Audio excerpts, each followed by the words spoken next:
When I was in college, I heard a rumor about a man in a bar that was making deals, very special deals. Now I am no fool. I have heard of Faust and his tragedy, and I knew of Midas and his touch and many other stories warning, "Be careful what you wish for." So I thought I knew enough to get what I wanted and keep me safe when I went into a now-closed biker bar called Elysium and looked around for anyone who might seem a bit out of place. I saw the people you'd expect, the old bikers with their beards peppered with silver and white, the young bikers in matching leathers with a look about them that said they'd kick your ass without much provocation. I saw the lovely waitresses and bartenders with their tattoos and low-cut shirts. Then I saw him, lounging in a darkened corner booth alone, his feet crossed over one corner with a bottle of whiskey and a pair of tumbler glasses. He was a young man, looked to be about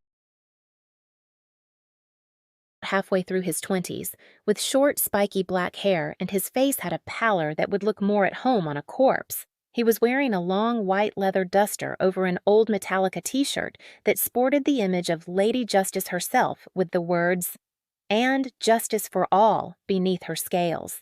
He wore a pair of blue denim jeans with a gleaming chain made of a black metal that seemed to radiate cold hanging from his belt loop, and a pair of black leather riding boots with silver buckles and a pronounced heel. I took a deep breath and walked over to his secluded booth and stood waiting for him to acknowledge me.